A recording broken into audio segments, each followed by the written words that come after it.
the fact that apparently it was playing Mind Pong. You mean Minesweeper? It says Mind Pong. It says that the 3-minute video by Neuralink shows Pager, a male macaque, which I guess is a kind of monkey, with chips embedded on each side of his brain, playing Mind Pong. Although he was trained to move a joystick, he is now unplugged. He controls the paddle simply by thinking about moving his hands up or down. And we're live. No intro. We're live. Yep. You guys ready? Yeah.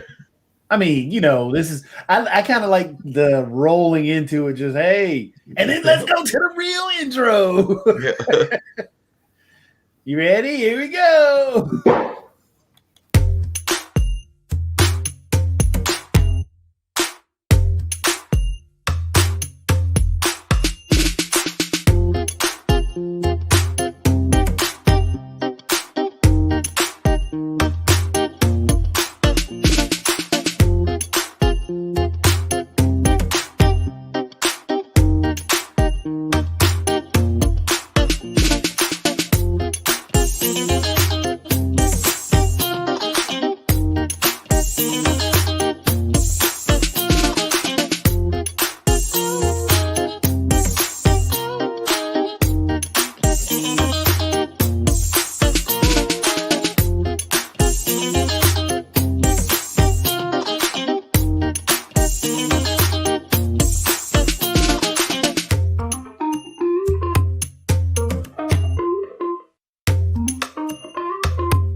But we have some great conversations at the beginning, so it's kind of like that candid photo, and then hey, guess what? Let's go to the show. That's why. And we're at the show now, and I was actually talking about that whole thing, and I was actually watching the video, and maybe I'll do a share screen if y'all want me to. But apparently, there's a video of the monkey playing the game, and it looks like the old version of Pong that those of us that are remember the very early days of video games is what it looks like the monkey is playing. So he's out there in what looks like some sort of zoo environment, and he's literally playing this game of Pong. So, like I said, you see him, and it looks like he's just having a good old time. But if you pull up maybe on your side, or I can do it on this side, it was in a Reuters article, and Reuters.com technology. But I can try to pull it up on this side as well. But definitely, it was like the monkey was trying to play the video game, and looked like he was having a good old time. Yeah, I mean, I got it. I mean, that comes into a bunch of different issues, though. I mean, to implant a chip into a monkey to play video games, it's. I mean, Kara, go ahead. Go ahead.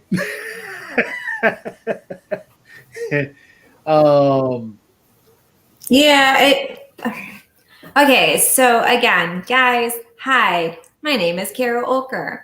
I live in Cincinnati, but I'm also from Indiana.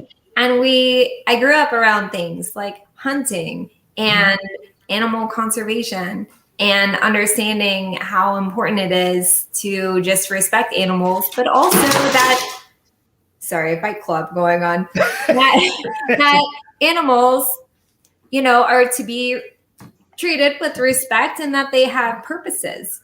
Cows give milk, and certain cows can also be your dinner, right? But it's like respecting that. So for me, this is unknown territory. I'm very aware that what you don't know, you have thoughts on, right? Like strong opinions. So I don't know about this. I'm hesitant to really give my opinions on it. I know we talked about it on a previous show with Siren, but I just, as long as he's okay, I just, because again, I don't know about animal testing. What is he doing? Is he like biting down on a hookah? Like, what is that? Well, I have that same feeling. It's like, what?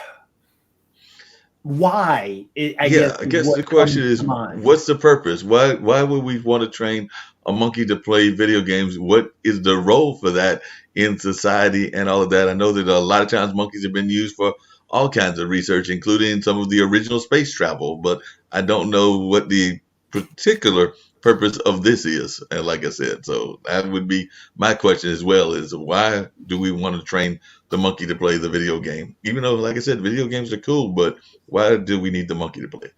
Well, It's I mean, the playing the video game part, okay, that's I can deal with that, but why should surgery that he couldn't yes. consent to.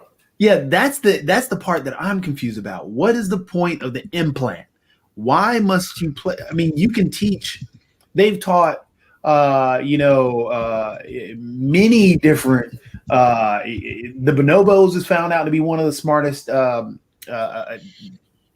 creatures, as well as different gorilla and so on and so forth. They taught monkeys and gorillas how to use sign language without an implant. Why do you need an implant to teach a monkey to play a video game? What is the point of it? That's what I think that's where I am. I mean, And there's this reach of that I feel is similar in that if you're in a hospital environment and you need treatment, there's a specific line where at a certain point, if you're sick enough or in dire straits enough, you have this power of attorney or this person who is in charge of your care because you cognitively are not able to say, this is what I want, this is what I need. So who's that monkey's advocate? I know that may sound strange to people, but I feel like it's kind of the same concept. The monkey can't read contracts. The monkey can't, doesn't understand, like, hey, you're going under the knife so you can play video games. I train Henry to do all sorts of things without without surgery. I mean, I'm still training him to like stop chasing his sister, but yeah, like, why do we need that implant? so evidently it's this Neuralink technology is supposed to go into individuals, and they were doing testing on monkeys first. And is this supposed to be like a cure for like ailments that are more mental, like say cerebral palsy or MS or something like that? Is that where we're going at with these implants that the monkey is testing on video games, and then they're open to be able to cure some of the more brain-oriented diseases? It's an artificial intelligence. I mean, that's wow. all they're saying, that it's going to be Neuralink zeroes in on Musk's main fears: artificial intelligence. The entrepreneur has frequently been vocal about his worries that AI could one day overshadow the human race. He's founded a general purpose research organization called OpenAI, but Neuralink has much more tangible, futuristic goals of making AI-enabled devices capable of interacting with people's brains. So I'm worried about people getting shot on the street. Yeah. I'm worried about stepping on dog do as I'm walking on the street. I'm worried about cancer. I'm worried about stuff, right? Yeah. Mm-hmm. Like, I'm not trying to minimize his fears, but he's a very future thinker and very privileged to worry about the future in that regard, when there are fears that a lot of us have that happen every day. Sorry, Mr. Musk. So I'm trying to understand you. my thing is how confusing that fear is to think. Well, I mean, it's understandable. Yes, at some point, without a doubt, AI is definitely going to take over the world. I understand that artificial intelligence is on the way. It's going to be a tool, or it's going to be okay, cool. But he's talking about controlling things with your mind Hmm. and using a chip that touches with the artificial intelligence. If his fear is that artificial intelligence is going to take over the world, why put a chip in your brain that could be reverse engineered by the artificial intelligence? Good Yeah, point. that doesn't make sense. It at all. I mean, Like you're giving this supposed AI army ammunition and tools to do exactly what you don't want to do. What you could do is rework the chip so my cat can know how to clean out her cat box on her own. and then yeah. So I mean, okay, now I'm gonna have a chip in my head that I can make my toaster work different. How does that help? But or that you know how to work the toaster at all, like how to reprogram. and the idea is one of the it just doesn't make sense. It's overthinking something that's already happening. For example, for many different paraplegics, Hmm. the technology that they use is the same technology without a microchip. Right. I mean, you're controlling things with the eye movement. That's in art. That's in a bunch of different VR devices. Well, it's coming in a bunch of different VR devices. It's in some technology that's out there. The whole eye tracking. Uh, some video games are Hmm. using the hand technology that I guess that you're going to have to utilize when you're controlling things with your mind. I mean, this is Black Mirror coming to life. So is Black Mirror coming to life? That's a scary thought. And it just And feels Kara really actually just brought up scary. an interesting point about the things that we're all afraid of and everything just in real life, minus the fears of apparently what Elon Musk has got going on. Because, and coming back to that, we just recently had and I know you talked about it on your Facebook, but we just recently had a verdict. And since that verdict, there have been at least that I'm aware of 3 or 4 new police cases of Yep. bad conduct that have gone on since the verdict. So I was just wondering, Jacoby, what are your thoughts? Because definitely we've even had one here in North Carolina down toward Elizabeth Mhm. City where a cop apparently did some very wrong things and killed somebody as well. And of course, there have been a number of other incidents. So it seems like we're having open season on us, even though the verdict went against the police officers. So I'm just wondering your thoughts. So before we get there, just to last wrap up the chip in the head thing, that is that's Star Wars, for example. If you ever watched the movie Clone or the series Clone Wars, that is the actual Clone Wars big reveal. Is that every clone has a chip in their head, and that chip is what controls the clones themselves to turn into stormtroopers. Therefore, the emperor, who's the most evil person in the world, of course, killing everybody and taking over the whole galaxy, he uses the chip in every clone to turn every clone against every Jedi and to control the galaxy. So there's Elon Musk, who's turning out to be the emperor himself. So we just need some Jedi to take him down. But Mr. to Musk, you need to do your research some more.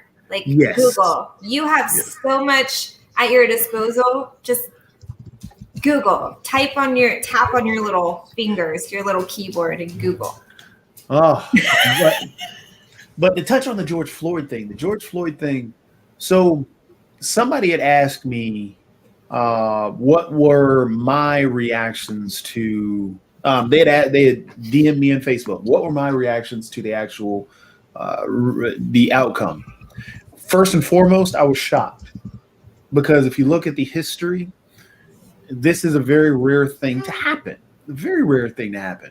Mhm. And we still have to wait on the sentencing. The sentencing, we don't know how much he's going to get because it's all concurrent and not consecutive. That means whatever he gets at sentencing is what he gets. Yeah. If because the maximum he can go is 40 years. It's not 40 years, then what's the next charge added on, and then the next charge added on. It's everything together. So even if he were to get charge one, he gets 20 years. Charge two, he gets 5 years. Charge three, he gets another 2 years. The most he's going is at 20 years because it's all concurrent. It runs together. And there are people who were caught with marijuana and are serving life sentences. Mm-hmm. And so, how messed up is that? Yep. So, I mean, there's still that thought. So, yes, I was shocked. I was happy that some form of justice was done because, again, it being a rare thing, some form of justice did happen. For the family, it happened. But I'm extremely sad because if you think about it, it took a pandemic. It took the globe protesting. It took a 9-minute a video that recorded the whole 9 minutes and 24 seconds. An open and shut case. Mm-hmm. And the thing was, that was luck that we had the 9 minutes and 24-second video because they had already reported that, a person had passed away while in custody. That was the initial report. So had that video not been released, we wouldn't have even gotten to the point of protests or even understanding that this man had his knee on his neck along with his other counterparts, keeping everybody away and had them on top of him. They had murdered this man in broad daylight in front of people. So that's the sad part, is that it took all of that just to get to this point, just to get a point of having some form or some shape of equality on just this one case. No, I definitely agree with you on that. The reality is that we can't. So my thing is, we can't just say, okay, well, everything is good because Chauvin is behind bars. Well, the other 3 officers that helped him out should be behind bars as well, along with the individuals that took Tamir Rice's life. He should have been behind bars, not out and about. Same thing with the old Eric Garner and so on and so forth. I mean, there are just so many that are there that, like, Philando Castile was in that same state. Happened in that same state. The dude said, I've got a gun in the car. I just want to let you know. Hey, I'm going to get my wallet now. He's reaching and telling the officer, I am not reaching for anything. And the guy panics and shoots him in front of his daughter. Yeah. And we're talking about the same state. We can also go to Dante Wright, which was actually in the same state and is actually still being dealt with now because that was happening during the trial. Yeah. And the officer who, taser, woman, you have a gun and you just shot the kid. If it's an accident, and it could be an accident. I won't even I'll take the quotes away. If it's an accident, it's still homicide. If any one of us were to accidentally shoot a friend or a neighbor or just somebody accidentally, we're still going to jail. You have to go to jail too. That should be that is justice for her. I mean, this accountability thing just isn't happening, and that's the problem. Have you been surprised by the amount of incidents that have happened since the verdict and even during the verdict? Like I said, Dante Wright was doing the trial. We've heard of several incidents in the last week or so. So I was just wondering, have folks been surprised as I have been by the fact that definitely we're seeing even more? And of course, social media is letting folks get see what's going on. So it's being caught by the public quicker. I mean, Carrie, you were about to jump in, but we can jump onto that question. Yeah, Carrie, you first. Yeah. Yeah. And that's good. Okay. So again, this is one of these things where it's important to have an opinion and also, just show compassion as well. And I'm glad that you brought that up, Mark, because I wanted to make sure and jump in. Ma'Khia Bryant. Mm-hmm. Okay, so this was in my state. This is not even 2 hours away from me. And she called the cops for protection, and she was defending herself. And they just rolled up and shot her.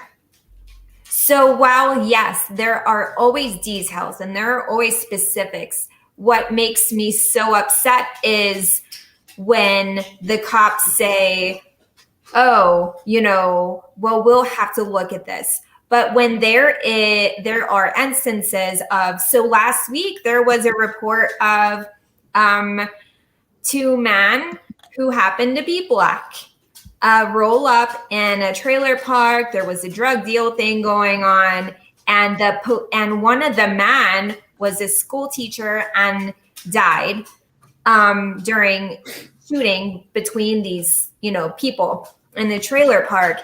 And the police were so quick to give play-by-play details, almost like they were there, right? But a young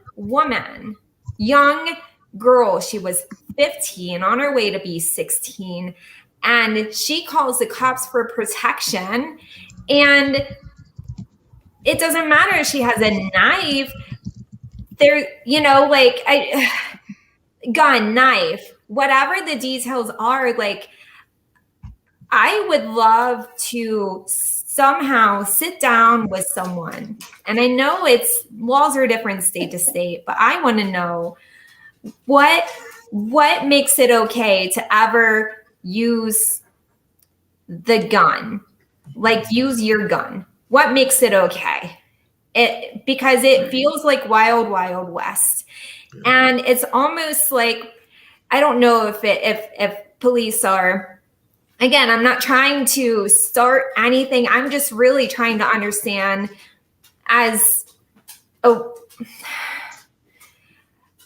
I'm really trying to understand why this is happening. Like, are police just totally afraid, or is it open season because in retaliation? And this is something that we all need to be honest about. Yeah. I mean, so the big thing is, Mark, when you said, or am I surprised about the amount that's happened? Gil Scott-Heron made a song saying the revolution will not be televised. Mm-hmm. One of my favorite songs. Love that song to death. The reason the revolution will not be televised is because the revolution will be live. Yeah. What's going on now is that everybody has a video camera, mm-hmm. and everybody's able to catch and see what's happening live. Mm-hmm. And so to say, I'm not shocked at all the incidents that happen. And I'll say the profession of a law enforcement official is one, it's a reputable profession. Okay. There are some extremely reputable law enforcement officers out there. The problems are the accidents, and it's not even more so the accidents, it's the accountability for those accidents. That's where the problem comes into play. And if you take and try and put it side by side with a doctor, if a doctor makes an accident, then they're hit with a lawsuit and they may lose their practice. That doesn't happen as a police official. A police official, you're able to lean back on the police union. The police union, usually protects you. And then you're able to either, if you're fired, then you're hired in the next county down, or you're hired somewhere else as a consultant. I mean, there's just no true accountability. Yeah. And that's what makes it tough for different communities to say, okay, I can trust these police officers because since there's no accountability, and I don't know if you were one of those officers who got off somewhere else and now is going to mistreat me, my family, and so on and so forth. So that's where a bunch of that mistrust comes into play. But getting back to, Adam Toledo, Ma'Khia Bryant, and Deontay Wright, they are three different cases. Mhm. And this is where it comes into what's going on, because, for example, you guys realize that before George Floyd said I can't breathe, there was a guy a month before him who's just said I can't breathe, and his trial nothing happened to that officer. Mhm. And then Eric Garner before that, Yep. nothing really happened to those officers. So, and Derek Chauvin actually had an incident 15 minutes prior to George Floyd where he did the same thing to another man, and actually his face was in a puddle. His face was in a puddle to the point where he couldn't breathe, and he was like, I cannot breathe, and the only reason why this man is alive today is because the ambulance showed up. Well, he's had a couple of incidents. He also had incidents when he was basically serving as security off duty at the various nightclubs, and there were several incidents where he was definitely doing the same thing with patrons of the nightclub. I believe the nightclub was a predominantly African American attendee kind of nightclub, but he was one of the people who was working security, and definitely even the employees there said that he had a very disrespectful kind of attitude toward minorities in general. And this is where it boils down to.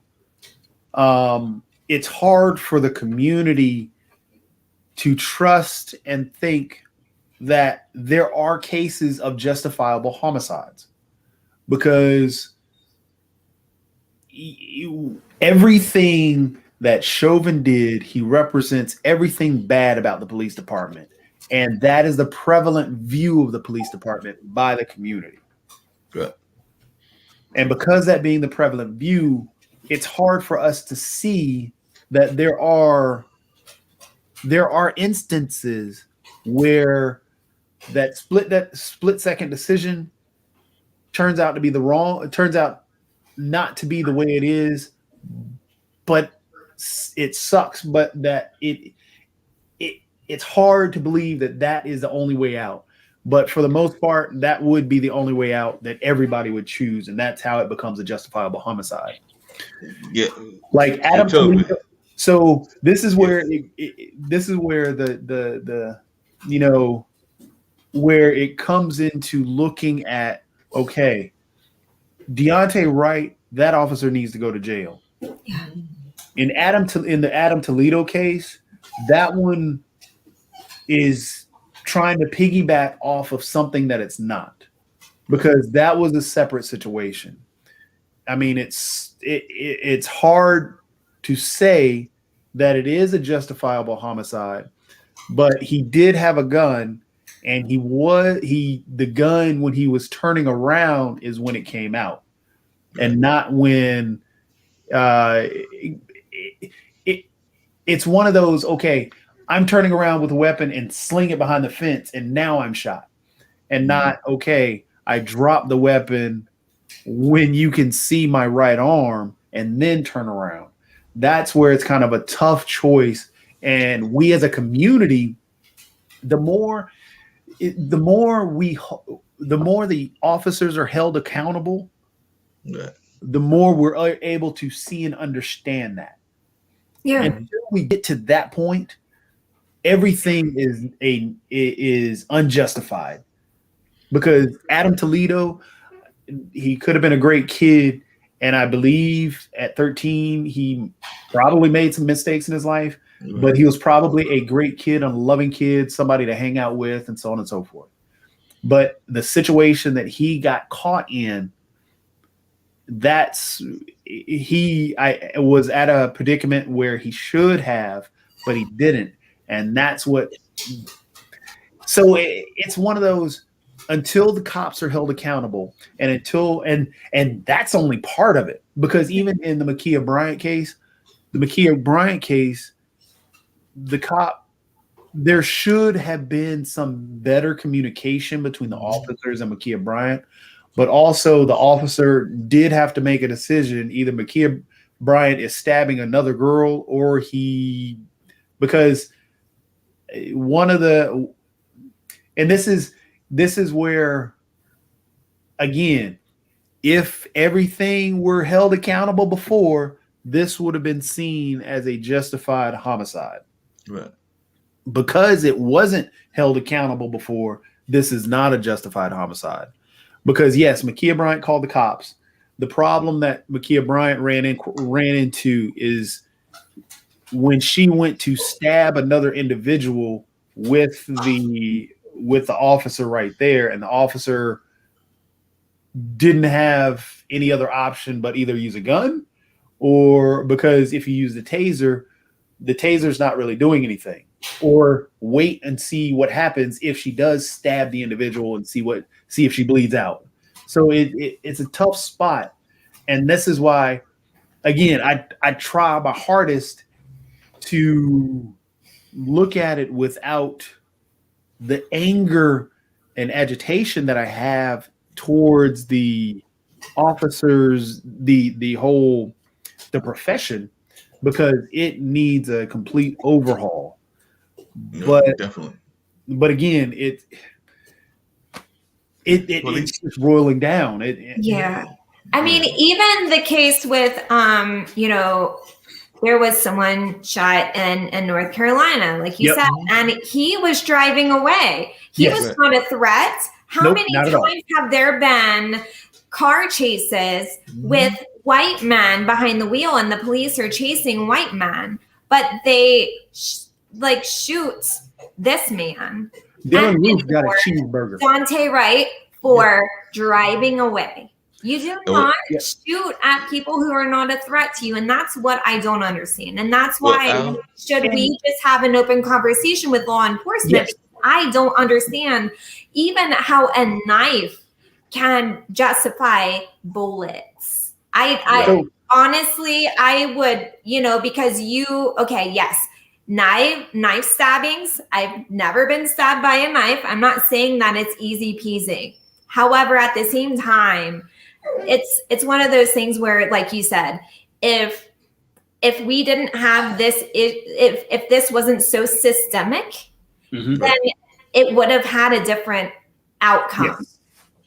Yeah, no doubt about that. And actually, Al Sharpton brought up an interesting point after the verdict, which is it was either him or one of the other folks involved in the case. It might have been the lawyer, but he was bringing up the fact that there have been several cases, as you just mentioned, Kara, and everything, where folks have literally been running away from the police when they were shot and killed and everything. Whereas we also had another incident where the person walked towards the person with equipment, assault rifles, and even shook the hands of the police officers before launching into their assault. That was Kyle Rittenhouse. He Yep. had an assault rifle, just finished shooting three people, and walked up to the police and drove on home. Yeah. Yeah. And there was a guy in Minnesota or Minneapolis last week who was like giving cops hell and drove away in his big old pickup truck. No shots there. They're just like, oh, hey, buddy. And he was dragging a police officer. Like, so that would have been something where, like, pew, pew. Yeah, that would have been justified. But again, so we know that there's systemic and institutionalized racism. That's hands down in there. It's in one of the shows that I'm really watching right now. I love it to death. It's a great show on HBO. However, it's a kung fu show. One of my favorites. It's Bruce Lee was writing it. I think he was either writing it or wanting to direct it, but it's his story. It's not Bruce Lee's story, but it's one that he was writing. It's called Warriors. So in Warriors, it's similar to Warriors come out to play, that one. West Side Story. So it's similar to that. No, Warriors and West Side Story, but it's similar to that. But it's basically a story of how the Chinese immigrants and the Irish immigrants were going into California or Hmm. San Francisco, as a matter of fact, and how the Chinese immigrants were abused and looked at as dogs, and the Irish immigrants were basically running the city, uh, along with the other Americans that were there, but they hated the Chinese individuals, and the Wow. officers were Irish and other, Caucasian, I guess, cultures that would be there or races that would be there. So they would always attack the Chinese. It didn't matter if they were a part of whatever faction or whatever tong they were part of. They were all seen as less than dirt and animals. Wow. And I'm not saying that, officers do that now, but there are some officers who do not see uh, or have sympathy for those some of those communities that they police, Yeah. because they are minority communities or they're different from them. So they don't see them as equals. They see them as, being beneath them. Yeah. And Jacoby, the other thing that kind of happens, and it actually is maybe even happening right here in Durham and everything, is that because of the fact that there are not enough good police officers and good people involved in even the upper echelon of the police force, when folks become all stars, then they start getting recruited by other people and then they wind up leaving, which then leaves a void in your own policing and everything. Because, as a matter of fact, I imagine we'll see that happening here in Durham because C.J. Davis, our police chief, was seen as a rising star and is now taking a job in Memphis. So even though we've been dealing with a lot of incidents around gangs and other things, and she was working on that, now we're gonna have to find somebody to fill that void because she was seen as a rising star, and there aren't enough rising stars in the police world, in my mind. So then you've got to deal with that aspect of policing as well, because if you get an all-star, they are seen on that national landscape as an all-star, and of course, like the sports analogy, they're going to get picked up. Yeah, I mean that's what happens. I mean, it definitely leaves a power vacuum. But again, I think in Durham, while we have, I mean, there are a few on the police force that are arrogant and all into themselves, but there are some really really great officers on there. Right. Yeah. And again, it all goes back to we have a perception right now of officers being just like Chauvin. Mhm. Yeah. And rather than the community itself saying, okay, well, we want this officer to be our police chief, or we want this officer to deal with our community, or we want to, hey, let's send this officer, let's help get this officer promoted by shouting out and stuff like that. We begin to condemn every single officer and forgetting about. So, and it's the old advertising thing where, if you have a restaurant and you serve a bad meal, that Mhm. customer is going to go out and tell 9 people, but if you serve a good one, they may tell one. Yep. So we need to flip flop or flip that mentality. And okay, well, these police officers are really good. I mean, I'll give a shout out to Officer Robert Gaddy, Yes. one of the greatest ones out there. Jerome Cruz, Lamont Minor, and Officer Minor, Officer Butler, and so on down the line. And I even worked with the Durham PD to do a program with Officer Butler. Her and I, we have a great time and dealing with kids, trying to get the kids to play video games, and they're coming up with these Yeah. ideas.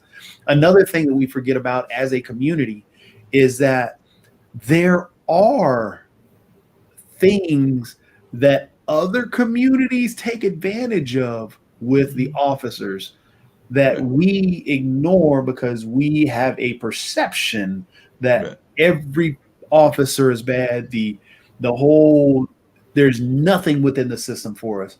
Well, other communities take advantage of particular community policing things Mhm. that are there. And in the minority communities, we forget about looking into those because we Right. create our own and forget that, okay, well, let's partner with Right. because, oh, it's got to be just me. No, we got to get out of that mentality. Yeah. There's a lot that needs to be done because there is that bridge has been burnt down and it just needs to be rebuilt. And the only way that it can be rebuilt is a start with accountability. Right. And it's not up to the community to be the de-escalation or the de-escalators. It's actually the officer's job to de-escalate. Yeah. Right. And that de-escalation begins with accountability. If we Mhm. can get that on the board, if we can just figure a way to make that happen, then I think stuff will start to roll back. Yeah, like police chiefs or, the higher ups, if you see guys demonstrating specific hate behavior that prevents them from doing their job properly, get rid of them. Just Yeah. bam. Because if you were to do that in any other job, like if that were to happen in any other job, then those people would be gone. You betcha, Mhm. even in the nursing field, medical field in general, or any other fields, bam, you're gone.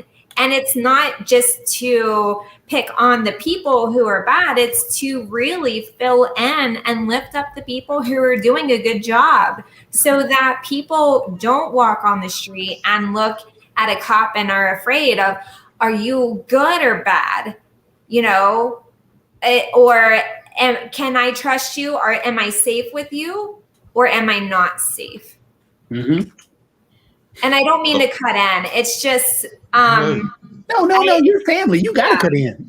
Yeah, you can cut in I anytime know. you It's want just to. like, oh my gosh, yeah. No, you're totally allowed to cut in. Totally. That's what we like you doing.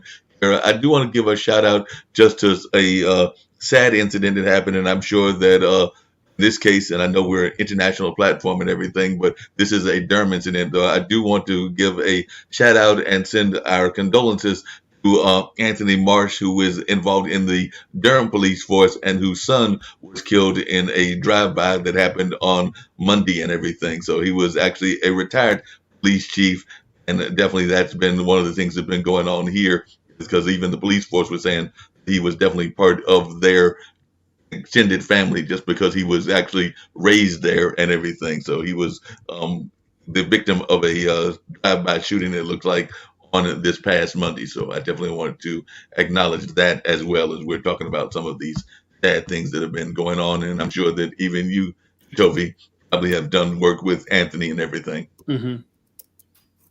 Yeah. I Yeah. mean, matter of fact, I decided I was going to try and reach out to one of the officers real quick to see if I could get an officer on the show. All right.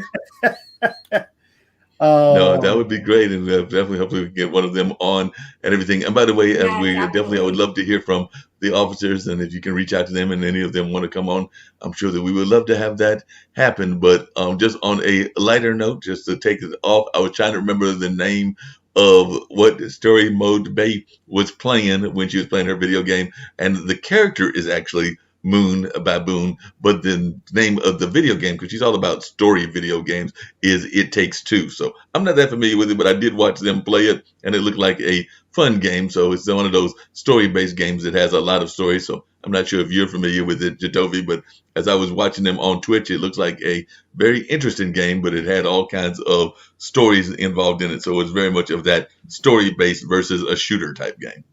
well, yeah. I love the story based game because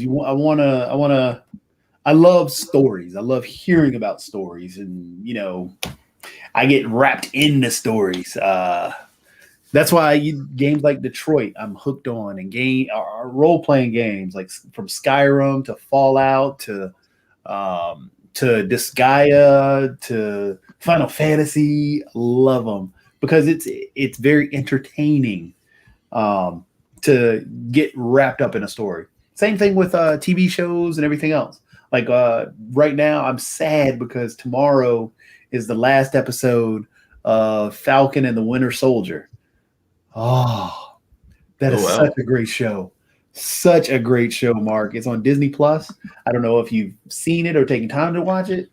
I have not. Tell me about it. So the beautiful thing that Disney Plus has done with both WandaVision and Falcon and the Winter Soldier is they've they've taken on some real life things. Like WandaVision, the story, it was a story about grief and how Mhm. we as individuals deal with grief, which is perfect for this time. But Right. and then right now, Falcon and the Winter Soldier has to deal with, I guess,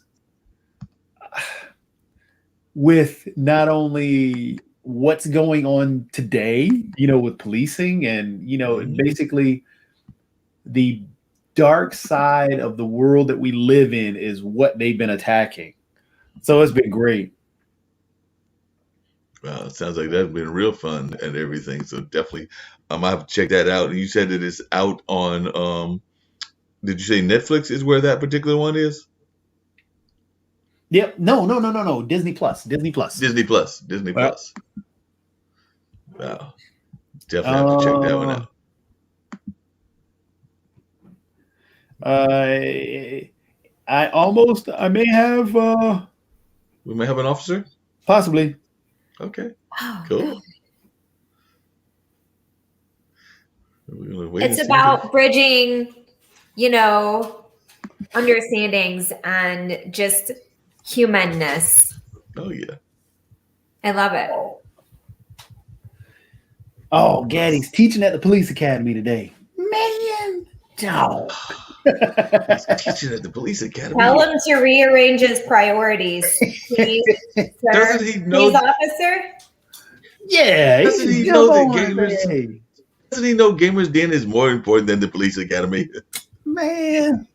But yeah, I'm gonna try and get him on one of these days, so we can talk because I've been wanting to have him and somebody in the community to, again, since the show is about breaking down barriers, that is one of the biggest challenges I would love to take on and break down.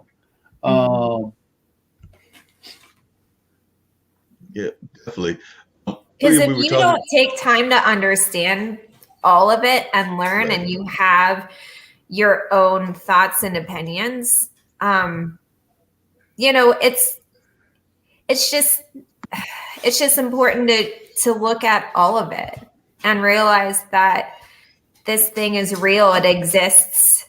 Just because you may not experience it in your area or where you live personally, it doesn't mean that it doesn't exist.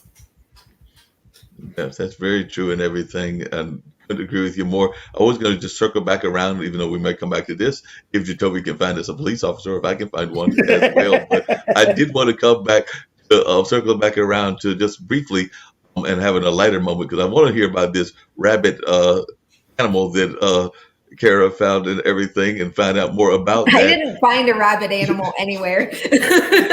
Well, not that you found it, you found the video about it, but that's Oh what I was yeah. referring to. The video that you found that you it was based here in North Carolina. But I'm always interested in learning. That's part of the reason I watch some of these Twitch channels about folks' favorite games.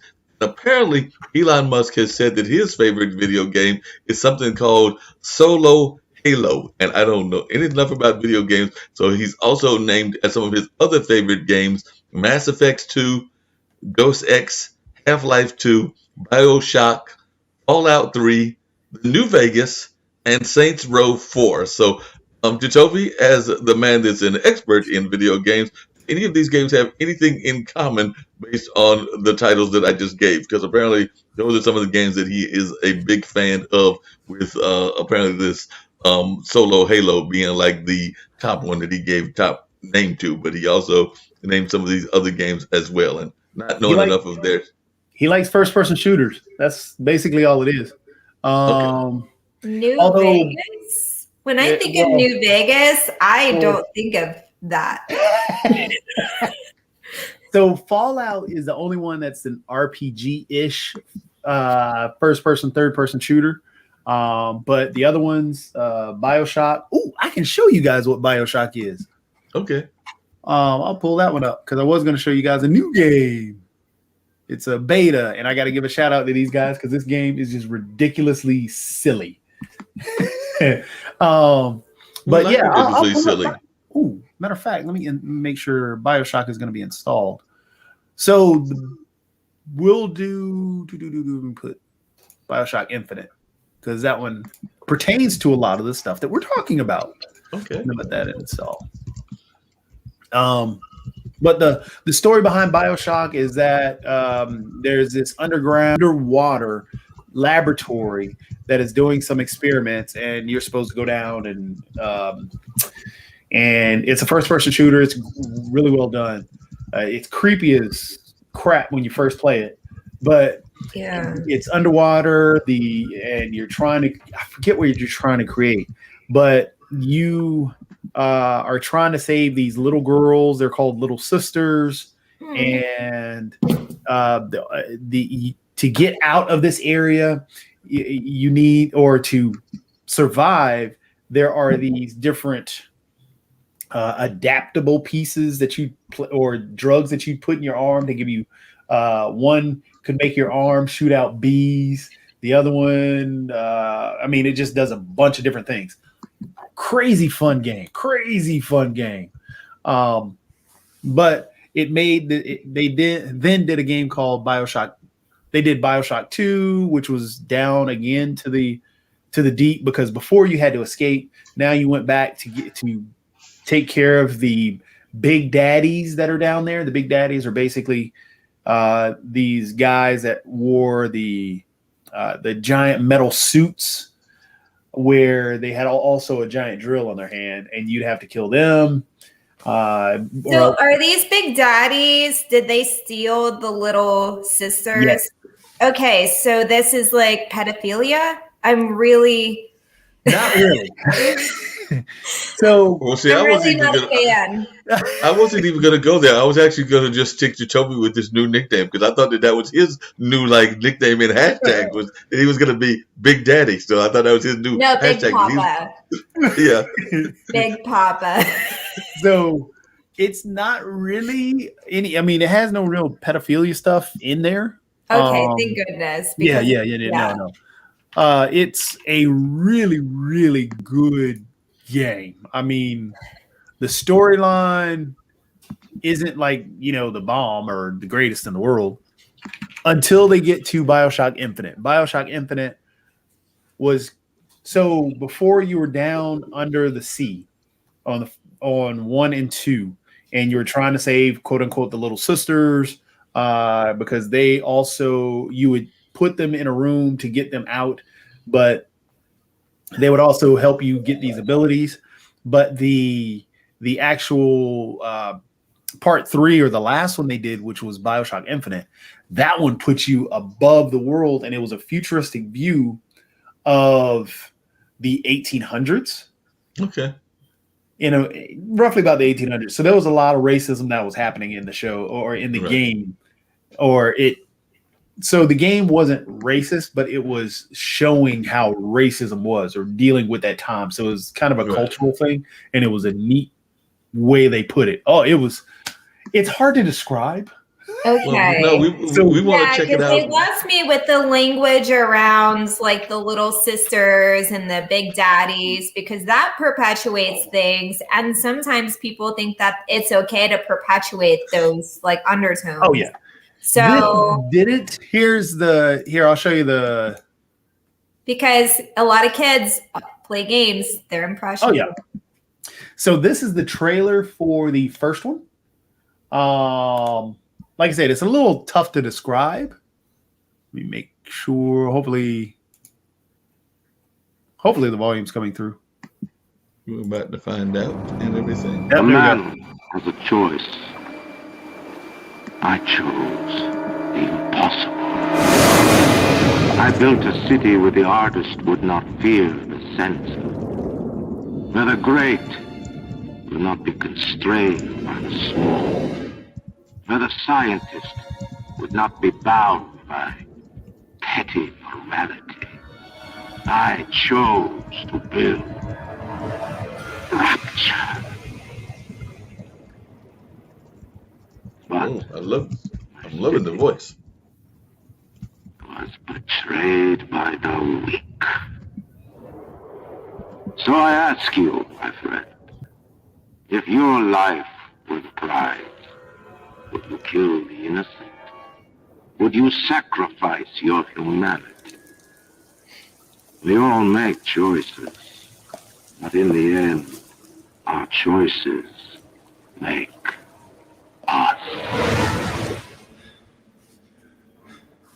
So was that the main character, the one that was in So right that's there? the little sister.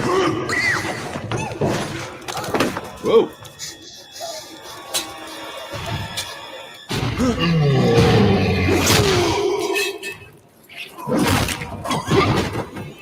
That's a Big Daddy. So are they protecting the little sisters? So, yes. However,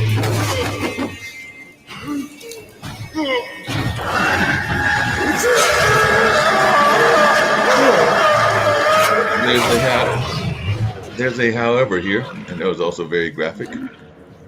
so yes, as you see, that's the serum that you put it, the stick into your arm. So now you're able to do special abilities. So now you're able to shoot beams at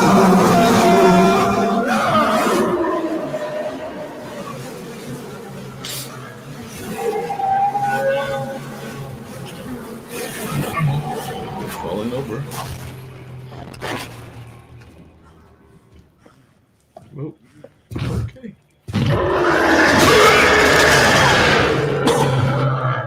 Ooh.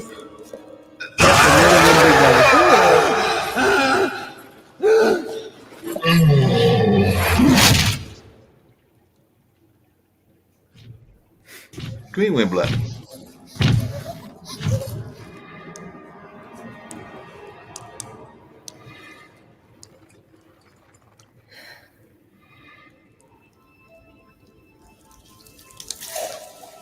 So there's a whole story that wraps around the Big Daddies and the Little Sisters. And there's And you more. said this is a newer game? Well, that came out a while back. BioShock has been out for a long time. Okay. BioShock Infinite came out a long time ago as well. But BioShock Infinite, the whole story is actually a lot different. Let me see if I can bring the BioShock Infinite storyline up, because that game is. While you're bringing that up, I'm going to have a lighter moment and everything that Carol will thoroughly enjoy and everything. Because, I'm not above like even being the subject of bad jokes and everything of that nature as well. So I was actually on a friend of mine's show yesterday. My friend Brian does a show on LinkedIn. He does Voice Your Vibes, and he also does Shout Out Saturday. So you know who I'm talking about and everything. So he was doing that yesterday. And he, of course, on the one on Wednesdays, you get to pick out your song. So I told him to go check out Nelly Travis, Mr. Sexy Man, which is a great R&B song and everything. But it also became, because of that, my new hashtag. So everybody on the show started like making that my new hashtag. So even though I was just telling them about the song, it became my new hashtag according to the LinkedIn family and everything. So like I said, they were hashtagging Markley, Mr. Sexy Man the whole time. So I thought that you would get a kick out of that, Kara, because that became like my new hashtag. I love it. I'm going to continue. Okay, so I'm going to, that's your new hashtag now. And then so since we're like recycling phrases or song lyrics, I can just like, Jatovi, your hashtag can be, I love it when you call me Big Papa.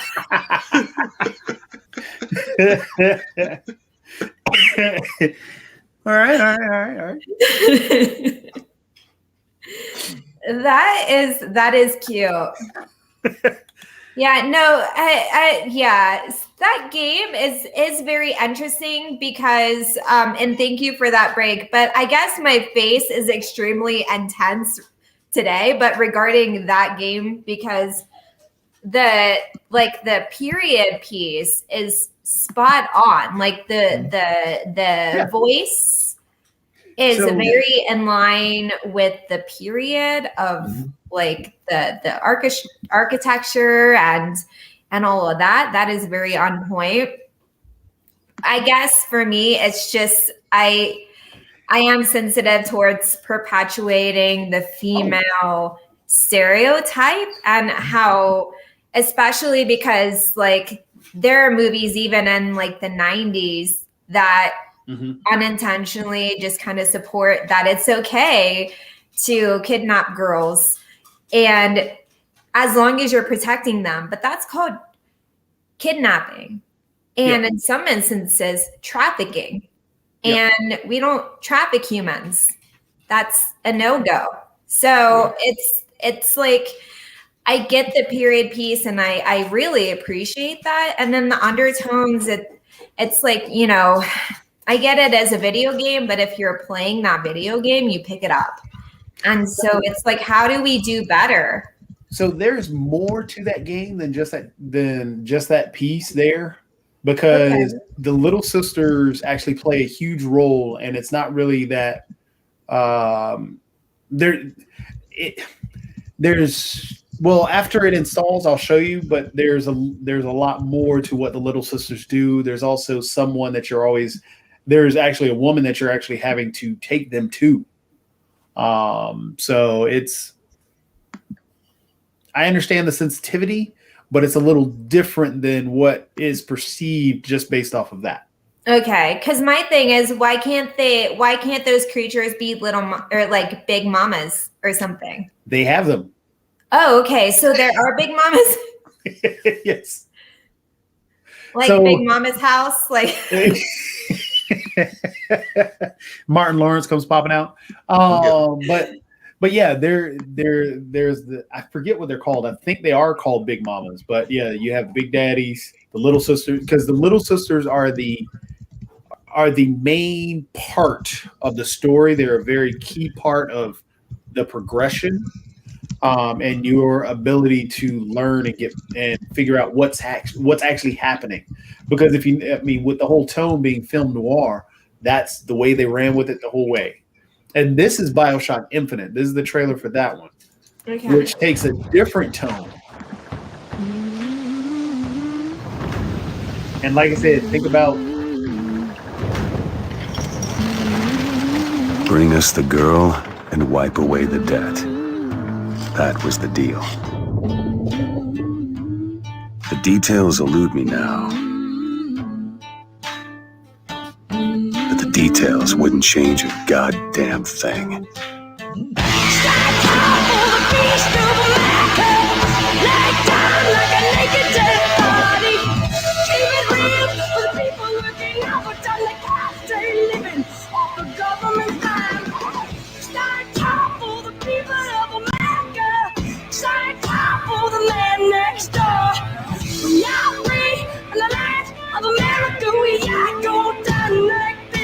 Come on now. Come on, people. Come on, people. Come on, people.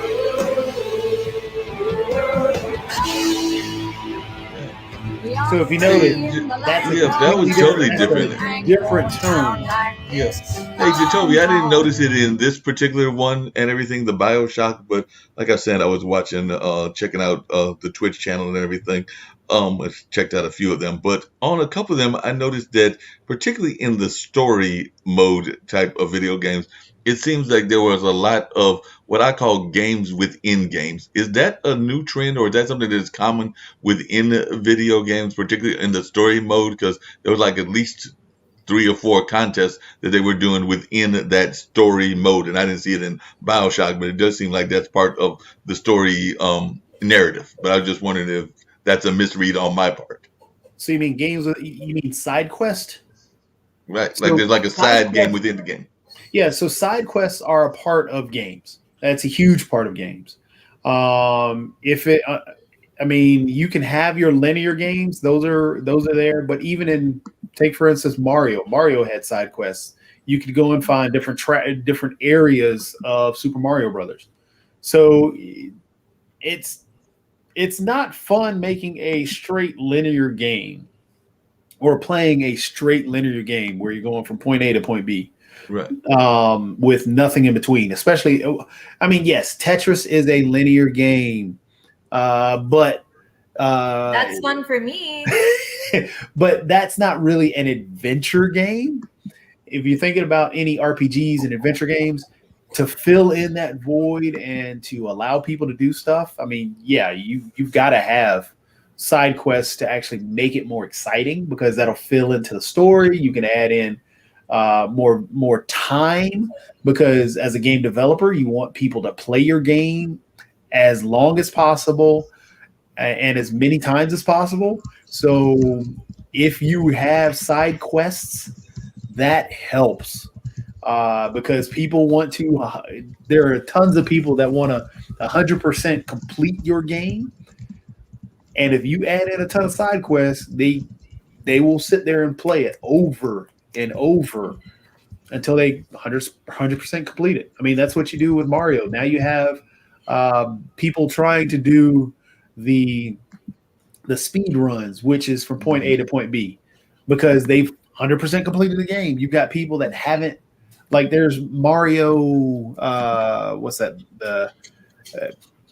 Well, from Mario, what was the Mario that just came out with a hat? I cannot remember the name of it, but his recent release, yeah, you want 100% the game because you could find different things. There was, what is Hearthstone? Hearthstone's a card game.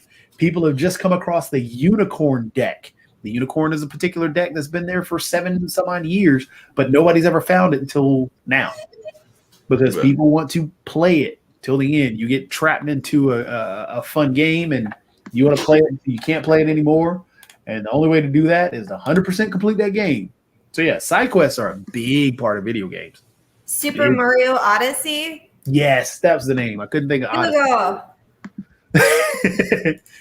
But it's a fun game. Super Mario Odyssey is a lot of fun.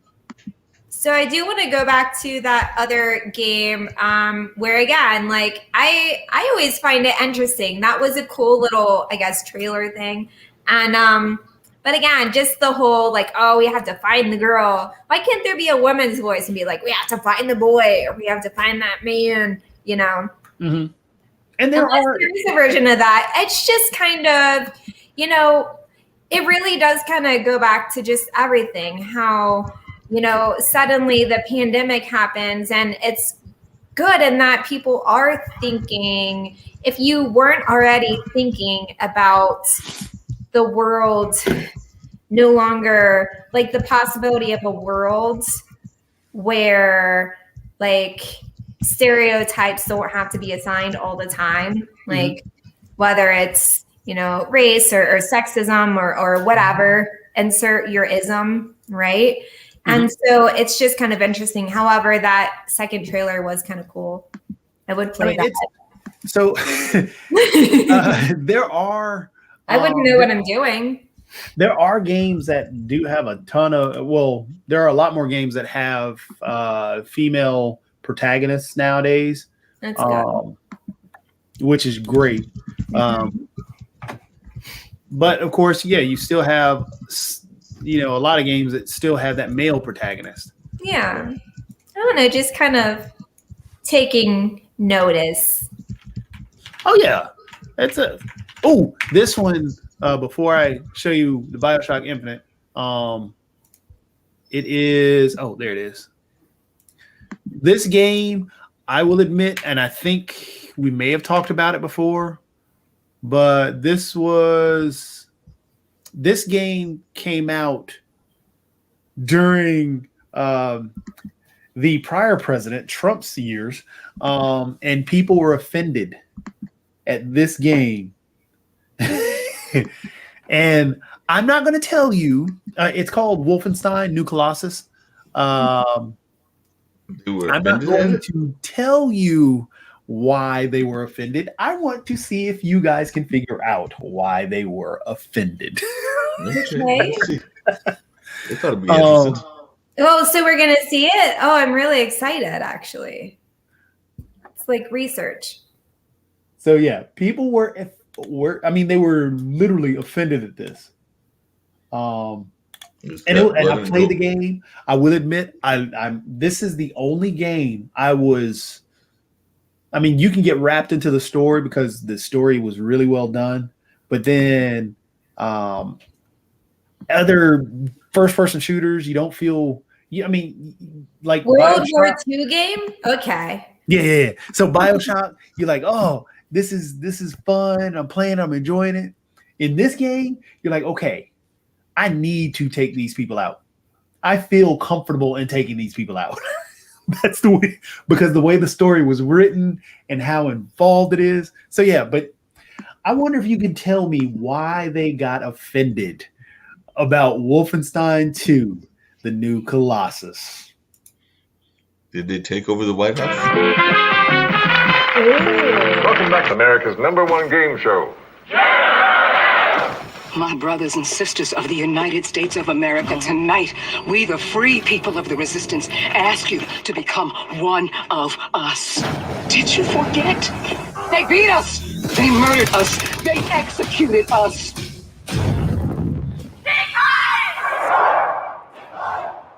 But guess what? They fucked with the wrong country. Come and fucking get me, you fascist Nazi pig. And if tonight we see you on the streets with a knife, or just your clenched fist fighting the powers that be, then you are one of us.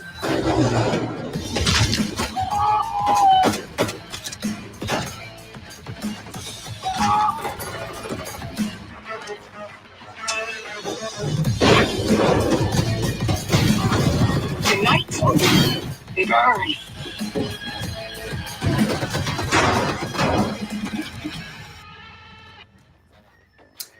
So can you guess why they were offended? Because you see it came out October 2017.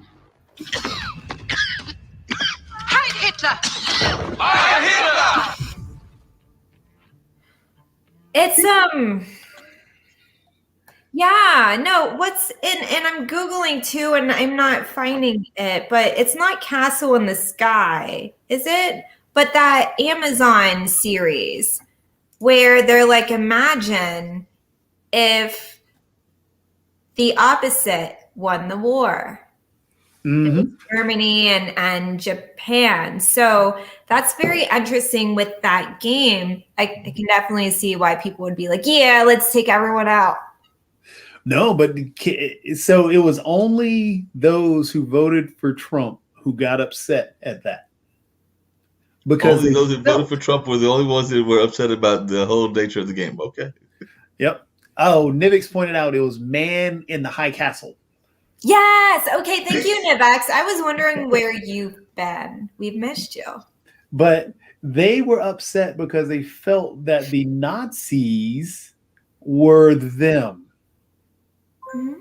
Because the whole, because that was when Charlottesville had happened and everything else. And remember who was marching with the Charlottesville people. And people were calling them, the Nazis and stuff like that. They were marching with neo-Nazis. That's really what they were marching with. Yes, they got mad because they thought Wolfenstein was picking at them. Oh, life's a bitch, isn't it? Oh, isn't it? Oh, how dare you face any hardships in your life, any adversity? I love that. I love that response. Yeah, I do too. Can we just have a 30-second clip of you saying that? That's all we need for the rest of the entire show. So that's it. Can we talk about that Bobcat at any point? Oh yeah. I'm thinking the Bobcat definitely needs to be talked about. We haven't gotten to the Bobcat. Do you have the video?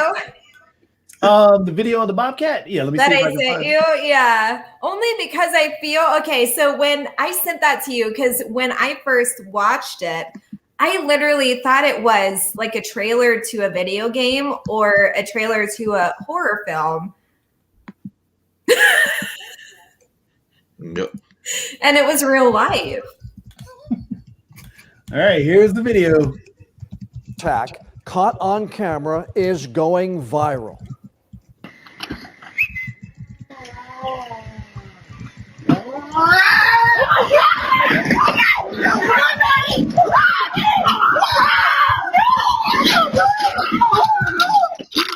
Oh my God, the Bobcat!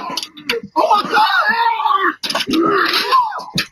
Get out! Get out! Get out! It could be! Get out! Lefty! Watch out! Oh, shoot that! Get out! Watch out! Watch out! It's a Bobcat! Attack my wife! No A way. Bobcat! That scary video, a rabid bobcat attacking a woman in Pender County. Her husband, you saw him grab the animal off his wife and toss it away. Tonight, the couple in that video shares their frightening ordeal with us. WECT's Ellie Cosgrove talked to Christy and Happy Wade at their home in Burgaw tonight. First off, Ellie, are they feeling okay? But yeah, that's the video of the Bobcat.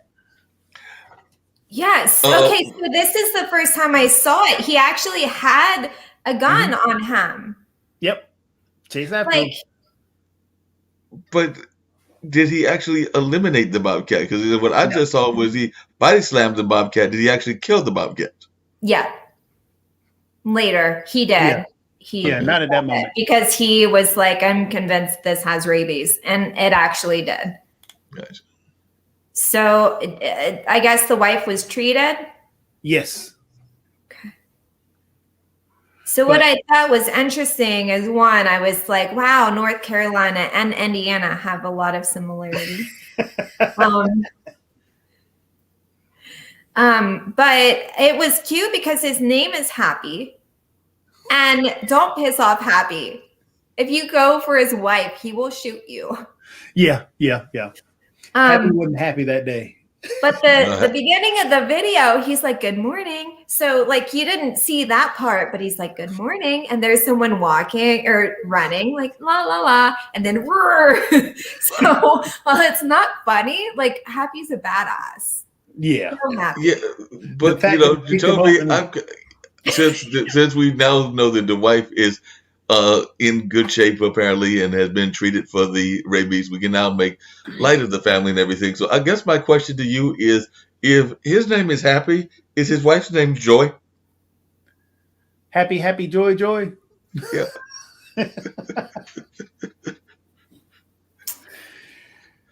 Good old Ren and Stimpy. And Stimpy. We got to figure out what their names are, because like I said, I just can't see Happy being married to just anybody. He's got to have something that's as catchy as his name. I don't remember, but didn't he say Barbara or something? What's Yeah, Barbara. Barbara. That's a solid chick name. Yeah. Solid. That sounded really sexist. I'm sorry. I know, but I can. I mean, like, okay, so the Barbaras that I know are pretty badass. So Happy and Barbara, it's like Bonnie and Clyde right there. Yep. No, so I did. I felt like it was video game-esque. You could do a couple things, right? Like, so, like Duck Hunt only with Bobcat. That would be funny. Simba, like Lion King remake. That would be so messed up. I'm sure somebody has, because the way he held onto the Bobcat that way, it does look like this is your new king. And then Bobcat toss. Like, Yes. see how far you can toss the Bobcat. New sport. Bobcat toss. Oh, it's finishing the installation. Oh, I thought good. it was done. You thought it was done? There we It's go. not quite. It's up and ready. Yep, here you go. Let's get ready to go, and we're going to check out this game. Are there any games that involve rabid animals? Okay. Yeah, What's this? this is BioShock Infinite. Oh, wow. This is the actual game. Which is Toby's favorite thing, the Unreal Engine. Oh yeah. Just about every game is made on the Unreal Engine. Well, a ton of games are made on the Unreal Engine.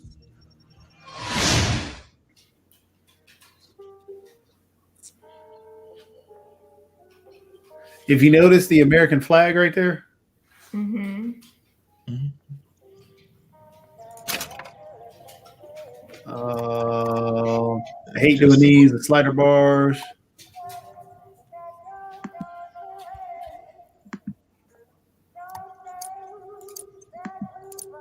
There we go. And you'll notice some different imagery that's out there. Hopefully I can do.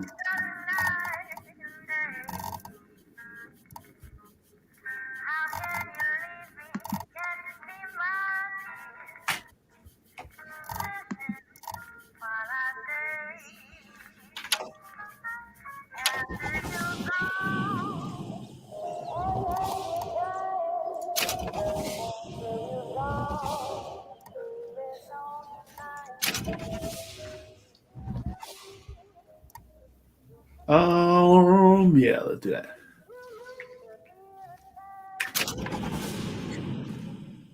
Then they've got to do the story to get you in there.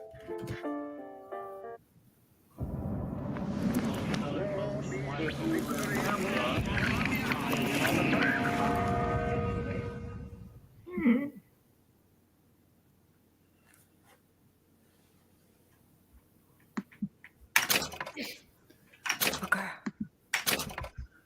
Got to unlock all this stuff. There we go. But I'm afraid of you.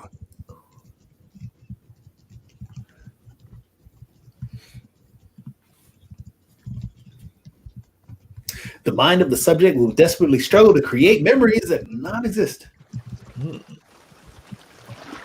Are you going to just sit there? As compared to what? Standing? Not standing, rowing. Rowing? Hadn't planned on it. So you expect me to shoulder What's the this? burden? No. But I do expect you to do all the rowing. And why is that? Coming here was your idea. My idea. I've made it very clear that I don't believe in the exercise. The rowing. No. Imagine that's wonderful exercise. Then what? The entire thought experiment. Excuse me. How much longer? One goes into an experiment knowing one could fail. But one does not undertake an experiment knowing one has failed. Can we get back to the rowing? I suggest you do, but we're never going to get there. No, I mean I'd greatly appreciate it if you would assist. Perhaps you should ask him. I imagine he has a greater interest in getting there than I do. I suppose he does. But there's no point in asking. Why not? Because he doesn't row. He doesn't row. No, he doesn't row. Ah, I see what you mean. And see, this is the fun part of a lot of the video games, and of course, have stories. You get Right. That is cool. And I like that the lady was like, I'm not rowing because I don't want to. It's because I don't want to participate in your bullshit. Yep. So I like that.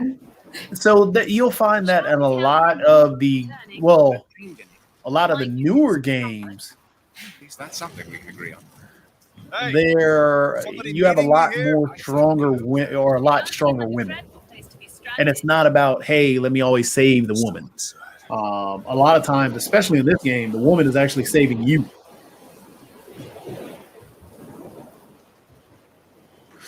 It's just representation. You know, Oh, yes. It's like, you know, when you see all these like, oh, help, you know, I'm tied on the train tracks, then women were made to believe that that's how you know, lived. Like you had to wait for a man to save you. Yep.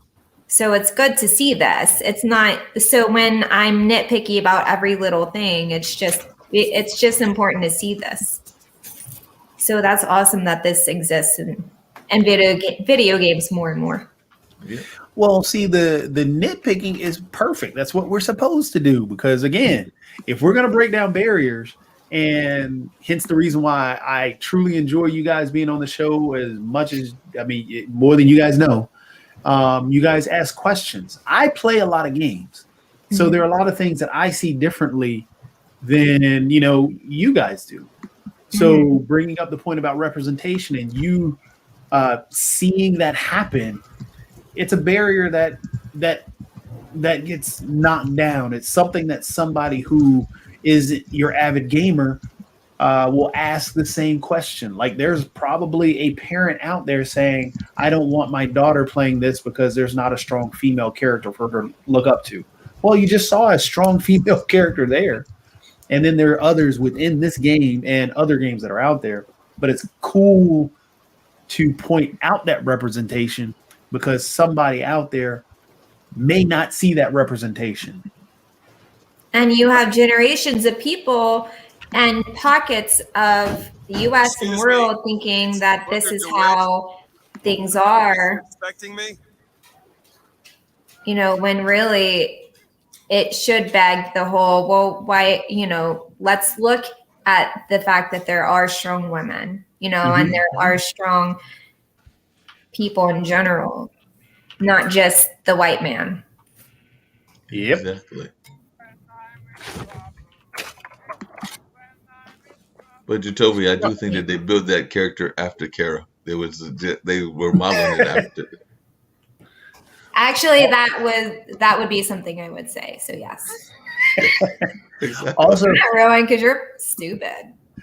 What's really, really cool is like with this game and a lot of other games that really tell a great story is what they say in the background in terms of, you know, religion. And like, for instance, this becomes, you begin to think of, okay, now what are they fighting against or what are they talking about? I mean, like, this is a religious saying.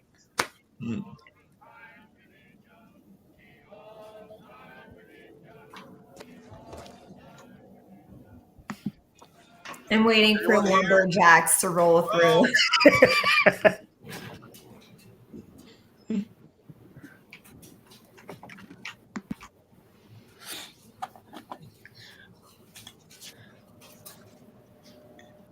It has been interesting watching Jacoby. It has been interesting watching the stocks happen with Zelgar because I think I bought like 50 cents or $1 worth, and they've been sending me reports. So they're continually developing that game and everything that was on our show.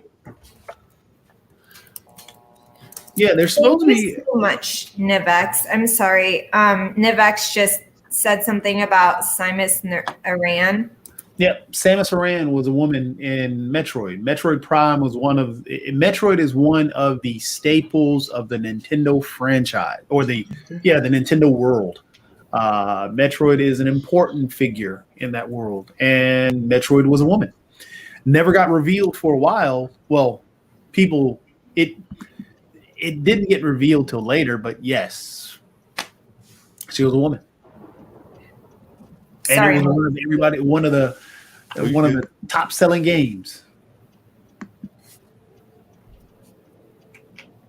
Metroid Prime. Metroid is in Smash. I should turn off the water. I gotta save water. I'm so sorry, Mark Lee. Like, keep doing your thing. I didn't mean to interrupt. Oh, you were good. I was just listening to both of y'all. I was just mentioning the fact of the stock options that were out there with some of these video games because we had one on, what was it, 3 weeks ago? And I went and bought like, because I'm a poor man, so I only bought like $1 or $2 worth, but that $1 or $2, apparently they're going to like, hopefully it'll turn into $3. Shit. $3 can get you like a couple of tacos somewhere. Yeah, that is true. And it is a couple because if they're 99 cents, gotta look out for taxes. Yeah. Oh, Draz, that just reminded me of something that I forgot to do yesterday. Thank you for reminding me of that. Because one of our local stores that is a national chain was having free ice cream, and I think they're doing it all month on Wednesday. So I forgot to get my ice cream yesterday, so I have to go do that next Wednesday. Hey, there's Put a it Ferris on your wheel calendar. Yeah. What were you saying, Jacoby? There was a Ferris wheel over there. I never took time to look over there. Oh. See, if you look out the window, see there's a Ferris wheel. Oh, well. And the rain is blocking it. But I'm pretty sure that yeah, well, what the heck, we do unusual things here, including naming products and everything. But yes, the Baskin Robbins was having free ice cream on Wednesday. Really? Hmm. Nice.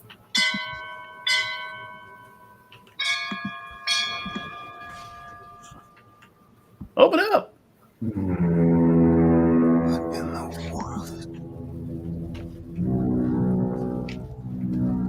Close Encounters of the Third Kind happening with the lights coming through the sky. I do like the Victorian, like beginning of the Gilded Age with the angels. Mm-hmm. Like it's very true to what the year is 1912 here. Yes. Hey, Jacoby, I was watching, like I said, a couple of interviews with a couple of other video game people, and I know one of the questions that they'd asked a couple of them, and I would be curious to know your answer was when the story versions of video games, not the first person shooters, but in the story games, are there any incidences where you really didn't like the story, you, Jacoby, the gamer, and just couldn't ever get into the game because the story wasn't quite making it for you? And if so, what were some of those games so that folks will avoid those games? So, are there games that you were sitting there and maybe you were hoping that the story was going to really work for you, but you couldn't get past maybe the first level or two because the story was bad?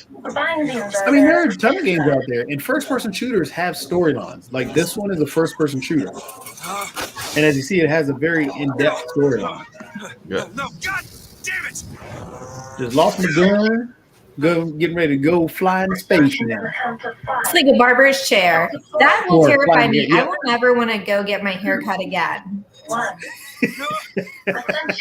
He may launch above the clouds. It could be fun. But yes, to answer your question, Mark, there are a ton of games that are out there that just Mortal Kombat has a story, but the story doesn't make any sense. Street Fighter has a story, but the story doesn't make any sense. I wasn't a fan of the Call of Duty storyline. I didn't think that was a good storyline. Everyone played Call of Duty, right? Yep, but they didn't play it for the story. They played it just because it was a fun first-person shooter. Hmm. Borderlands is a phenomenal game. I love Borderlands. I think that's one of the best first-person shooters, but it also has a really good storyline to it too. It's actually really funny. They're actually making a movie out of Borderlands. Oh, wow. And I think it may be Kevin Hart supposed to be in it. Really? Yep. Is the character okay? I'm gonna have to ask because he makes fun of it all the time. Is the character gonna also be short? Yes. I'm not sure which character he may be, if he's even in it. I know there's a robot called Claptrap. At last chance for redemption. So I'm trying to think of a game that had a really poor story for you, Mark. The League of Maidens. Interactive was a bad one. This game here, Jurassic Park Interactive, was a game. It was boring. The newer games all tend to have better stories. I really like the imagery on this. And you hear the music in the background? Yeah. So that guy says, quote unquote, prophet, father, cornstarch or corn something.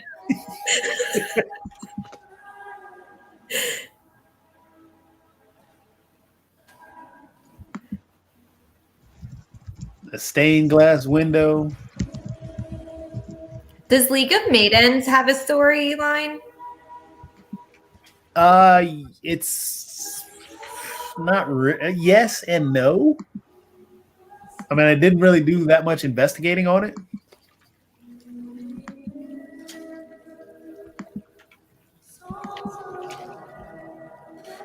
But this becomes the whole theme of the whole. Excuse me. Where am I? Heaven. Or as close as we'll see till Judgment Day.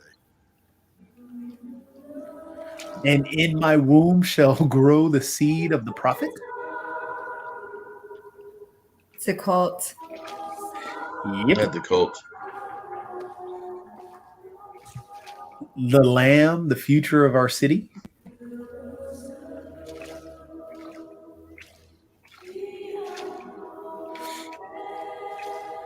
Hey, go back.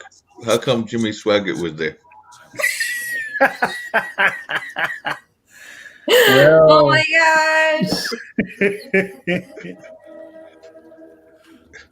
We've seen one of you in our lifetimes before.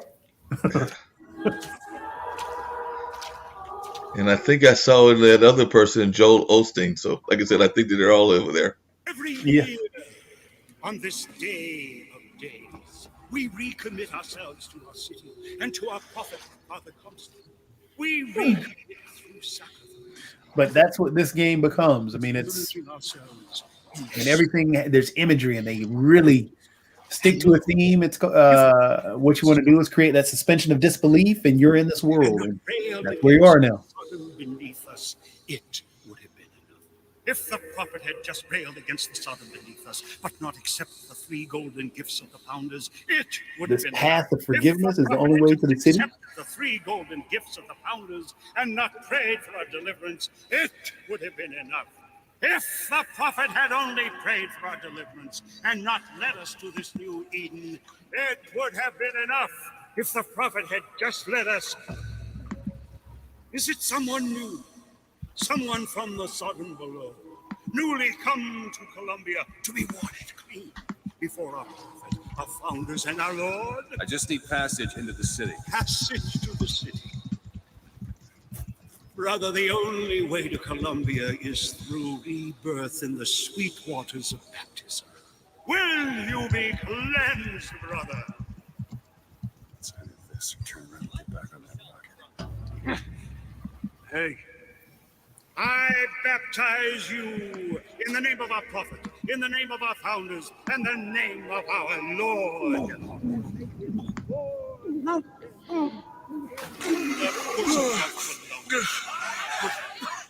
I don't know, brothers and sisters, but this one doesn't look clean to me. They all look like they've never seen sunlight. Yep. Oh, like a bird box. Yep. What do you want? We've got a deal to work. Open this door right now. I told you. I'm not gonna do it. Go away. I guess he told them he's not going to do it. Start your work. So now it's basically you're in a dream sequence.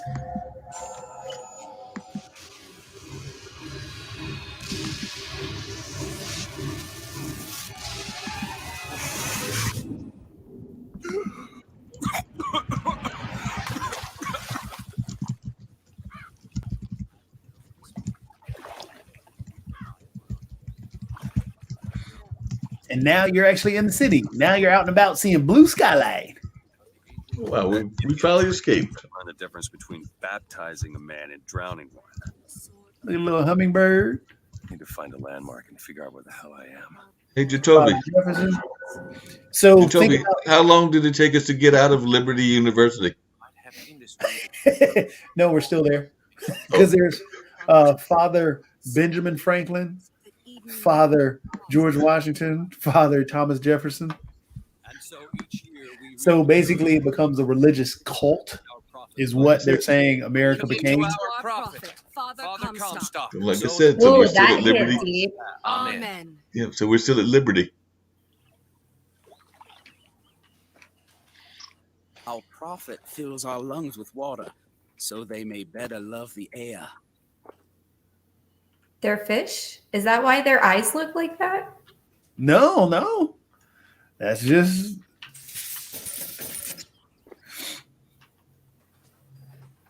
the way they were built.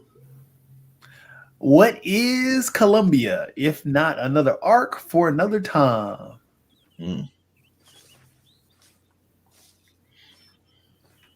But yeah, this is and A rebel against ignorance and tyranny. By the sword and the scroll.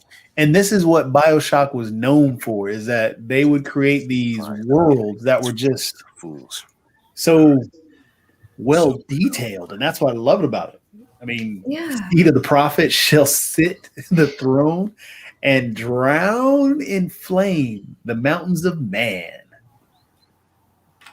I mean, these are like some real detailed drawings. So it takes about 9 hours to drive to North Carolina, I think. So just make sure to set up like a little thing for me outside where I'm not rained on, and then I can wear my mask, and then we can play this together. Your brother would enjoy this game. Who knows? My brother is very particular, but I will ask him if he's ever played this. But yeah, if you think about just the coloration and there you go. Look at the outfits. Oh yeah, totally into the image. Was that a hot dog stand? Hot dogs and some people making out on the bench. Yeah, some people making out on the bench. Road pigeons or street pigeons. See if there's anything in the trash. Nothing in the trash. Yeah, something in the trash. Yep, there's the hot dog stand. Yep. You want a root beer? And the hot dog stand guy. I'm thinking with all of this imagery and all of the emotions and everything else, that even the pets can get into this game. Like, I'm thinking Henry and Rita would really enjoy this game if they were doing nothing but watching the game. Right now, Henry needs to go outside to go number 2, and he's patiently waiting. So he's not thinking about anything except how angry he is right now, but he's going to be fine. And then Rita, she doesn't do anything, but I don't know. They might like watching just the scenes. I was thinking they might like watching it. Maybe. But as I go into my animal whisperer mode, Rita was telling me to tell you that it's not that I'm not doing anything.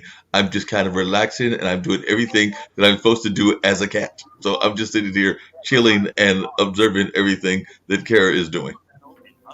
Well, I think all pet owners would agree that we have high expectations for our animals. Yes. Like, hey, you're cute, but you should also maybe pay taxes and get a job. You didn't hear? This is really neat. You didn't hear? Jacoby's dog has a job. I'm not sure what the job is, but I think Jacoby's animals have jobs. They actually have to pay taxes for Jacoby. Isn't that right, Jacoby? Always. The job of waking me up in the middle of the night. That's what my dog's job is. Okay, yeah. Rita likes to yell at me just to let me know she's alive. It's an old-timey film. Father Comstock. No. In the midst of the dark storm. Or the darkest storm. The great prophet foresees bright sunshine. That's important. What will the great prophet reveal next?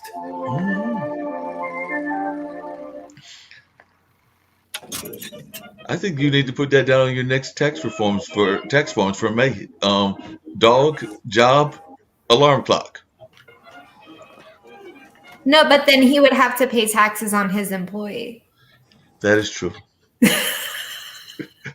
We don't want to do that. I don't think that we could put a little, I wouldn't want to anyways. It's not like, so these scenes are actually pretty amazing and relaxing to just look at. Mm-hmm. And so I could see how, animals could just look at it and be like, ooh, but I would never put an implant on Henry and be like, let's play this together. I wouldn't do an Elon Musk. No, don't do an Elon Musk, whatever you do, because I'm with you on that. I think I mentioned it on this show once before, ages ago, had a couple of geckos that were pets, and I do remember them sometimes staring at the TV whenever that gecko commercial would come on, even though it didn't look anything like a real gecko. But I think they were just trying to figure out why there was a bad representation of them on the TV. They'll sit there going like, "That looks nothing like us. That is not Uncle Ed. I don't know why y'all are trying to claim that that's a gecko." Will they hang out with your goat? Different time frames. Didn't The have a goat great was movie. in The Tropic like Compound the recently. teen years. The gecko was like in around the 30s, I believe. But yeah, this is the cool part about BioShock. Like I said, it's a very fun game, and it's a first-person shooter with a deep story. All clear. Good luck at the raffle, folks. What I like is that there's a lot of going through the motions before you start shooting anyone, because you haven't gone at anyone yet. You're just rolling around, just moseying. Columbia Raffle and Fair. Usually the ones that give you some detail and practice, because right now it's all about trying to figure out what I'm actually doing, what my controls are. And when you first start a game, that usually helps tremendously. And that's how this game goes about it, is you're just wandering the city and building the story as you go. What I love about you, Chitobi, is that you're very patient and you explain things very well.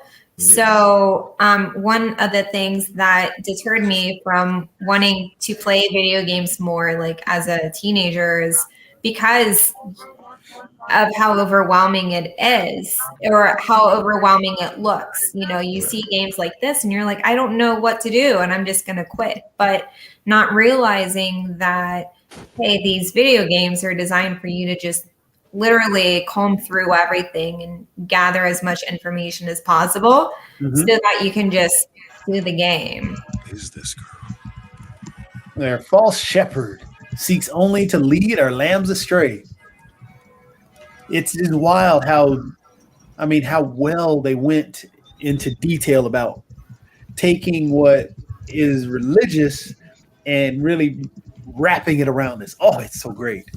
It's really But we're the false shepherds. Yep. That's right.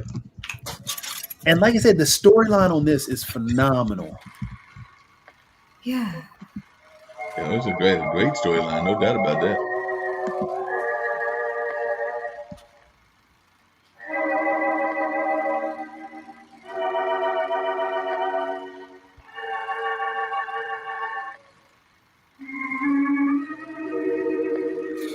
So, Jacoby, when are we going to get the Jacoby storyline video? I'm sure you've got all kinds of storylines running around in that brain of yours. So, when are we going to get the Jacoby storyline? And do we have any idea what it will involve? Will it involve crazy worlds in space, or will it involve history, or will it involve something else? Because I know you have a variety of interests. Storyline in a video game. If I had an opportunity to write a game,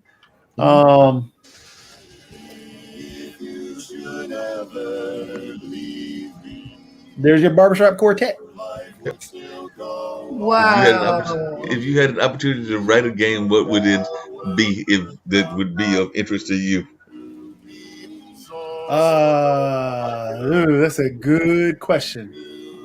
It may be something similar to this, where it deals with this. It has a historical context, but takes it a different way.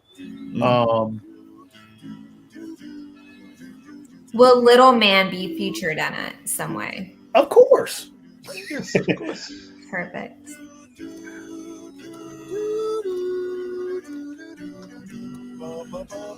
Hey, Bird just popped in. Yes, Bird. This is BioShock Infinite. Might just popped in. Remember Bird who came on? Oh yeah, Mighty Bird, who put me in Star Wars. Yeah, Bird's awesome. I love Bird to death. Hopefully, we'll be able to hang out this year at a baseball game. But yeah. I'm sorry, I thought you said Mighty Bird. I was like, Mighty Bird. Mighty Bird. Hi, Mer. But yeah, BioShock Infinite. I like it. I like it a lot. almost as much as I like that It Takes Two that I was going and watching a couple of days ago and everything. But yeah, I can definitely see this being an interesting game. I think that along the same lines, 'cause we haven't really talked about that other important issue that goes on within the gamers den, and that is the fact that we have this um, amazing health coach here as well. So I think we need a video game with health coaching on it as well. So Kara, have you come up with a video game for health coaching? And if so, maybe Jatobi can help you create it.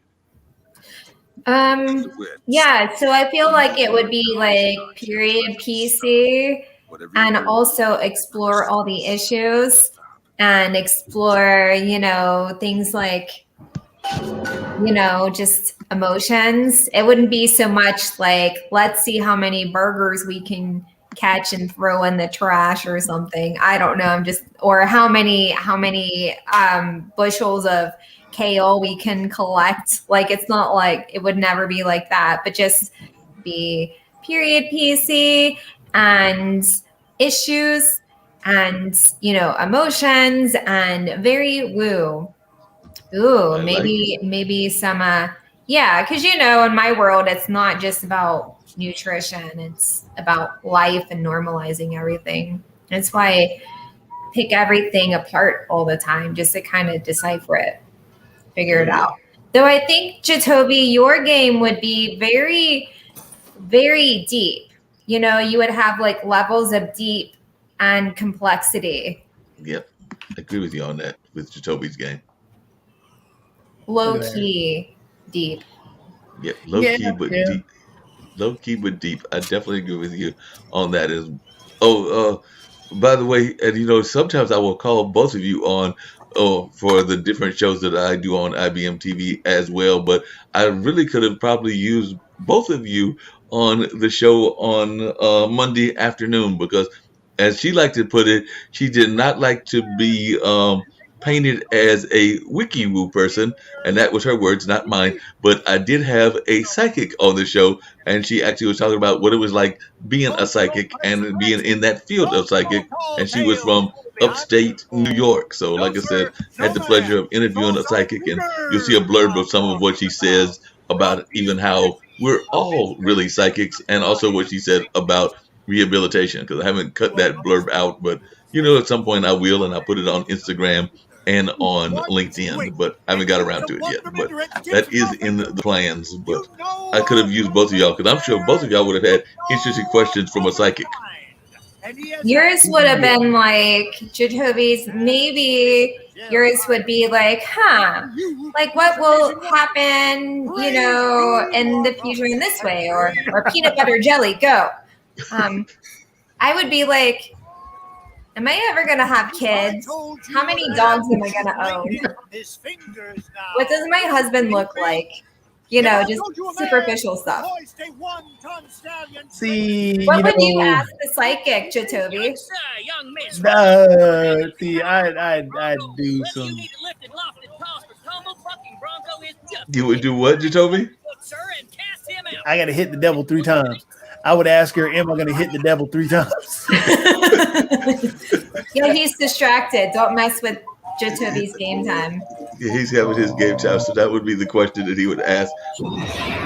Ironically, that was one of the things that they did say was that if somebody is telling you that you're going to win the lottery and what the lottery tickets and all of that are, run the other way. So they were actually saying that a lot of that is what I think they were calling the wiki woo type of psychics and everything. So they were like saying that there are some things that they can give you in terms of knowledge and everything, even from their psychic abilities and everything. But please don't try to figure out like what the lottery tickets were, because as they put it, if they knew that, they'd be doing it themselves. But like I said, they had some very interesting answers, because I was actually teasing them about the ones that should know that their building is about to close. Because I remember here in Durham, if you're heading toward Chapel Hill, where I know Jatobi has some family at as well, there was a building that was a psychic building, and it seems to me that they should have been able to predict that their building was going to go under. But she had an explanation for that, and I forgot the total explanation, but she did have an explanation.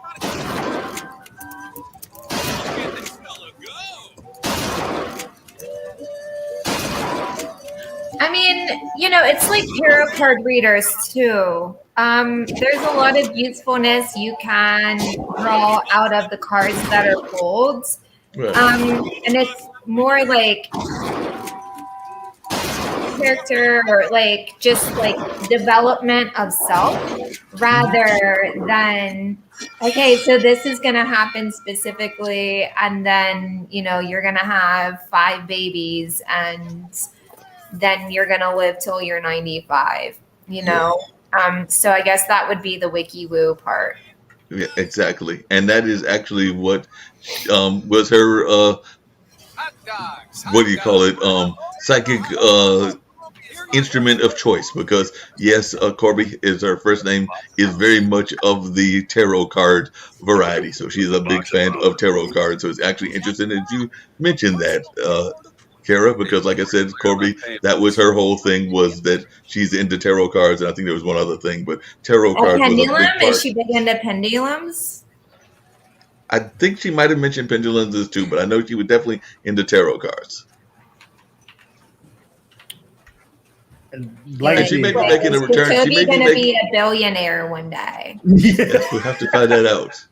And she may be making a return trip, so we'll have to find out if she does. I'll have to bring the two of you back on. But she thoroughly enjoyed her one-time interview with me on the show and said that she may make a return trip. So if she does, we'll have to bring y'all into that conversation. I would love to meet this lady. She sounds awesome. And I feel that just the whole validity of their work needs to be pressed on and normalized. It needs to be stressed more, because there is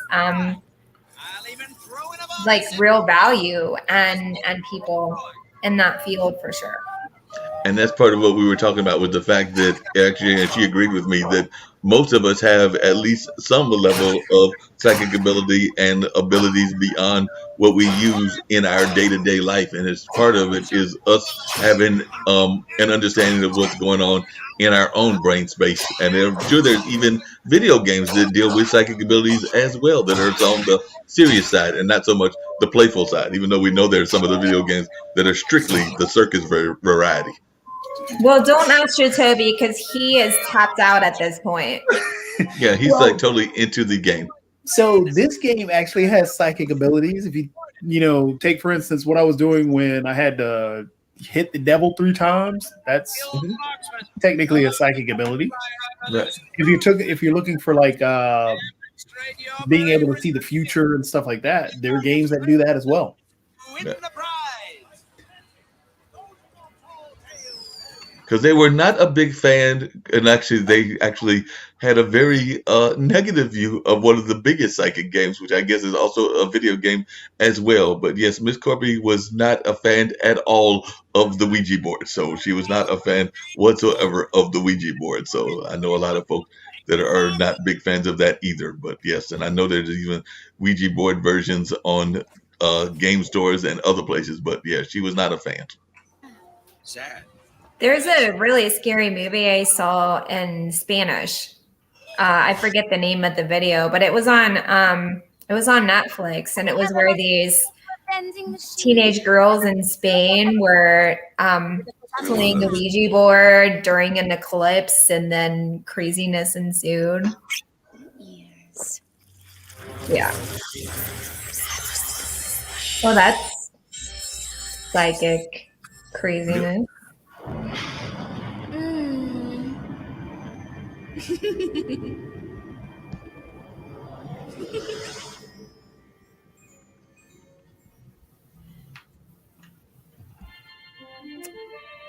Press to turn machines into Rescue time.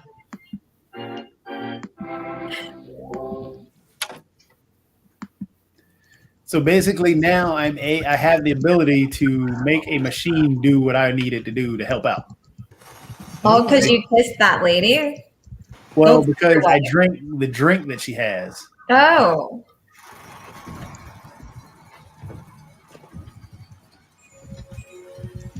Wait a minute. So you, not because you kissed her, but because you drank the drink is why you got the issues that you're having, just because you shared a drink together?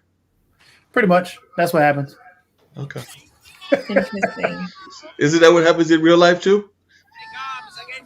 I mean, just think about it. After a few tequila shots, wouldn't you feel powerful? Yeah. Those tequila shots will get you every time.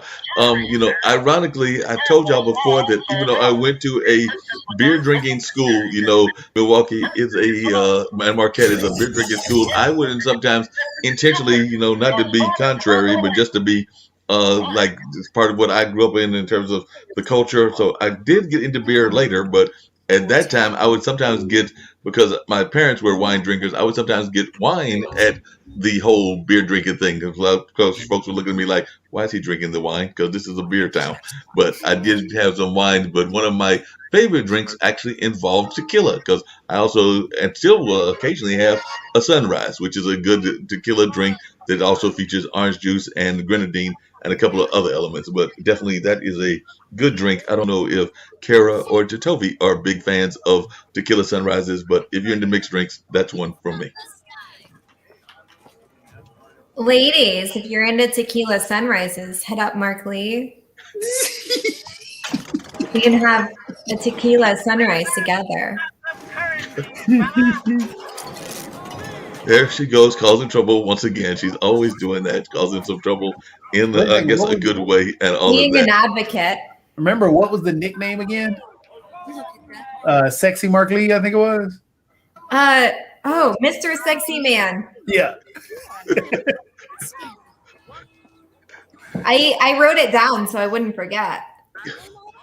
Like I said, you and Brian and Nancy Burroughs and the rest of the gang, I think that every time that I pop in on LinkedIn, that's probably what I'll be seeing for way too much times now, because I know they were having way too much fun with it. I think they wrote it at least 3 or 4 times yesterday when they kind of like drove it into the ground, and I expect it to continue getting driven into the ground now on IBM TV. Oh, yeah. So, like Jatovi says all the time, your family. Yeah. We love you, Mark. And we got to make fun of family. Oh, yeah. Well, that is true. That's part of what family is supposed to do. Mm-hmm. Only not, I'd like to say that we're not as toxic as family can be. No, that is true. No. It's healthy family. It's healthy family. Well, if you want to talk about one of the most healthiest families in the world, and I'm not going to say that my own is, even though I think mine is pretty decent in that category, but I know several members of Jatovi's family, including to some degree the dentist, and definitely the actress and his definitely aunts and uncles and mother and father. I think that he may have one of the most sane families known to man, but that's just my thoughts. No, they crazy. They all crazy. They crazy? Well, you're a very emotionally healthy person, Jatovi. And you just exude love, even when you exude sarcasm and stuff, jokes. So I believe it. Wait a minute. You're trying to say that your family is not the most normal people that I've been thinking they were all these years, including when one of them was my boss? Yeah, they crazy. They crazy. Okay. Yeah, in case you didn't know, Kara, at one time, Jatovi's aunt was my direct boss. Well, yeah, she was the boss of the entire building. Oh, I love it.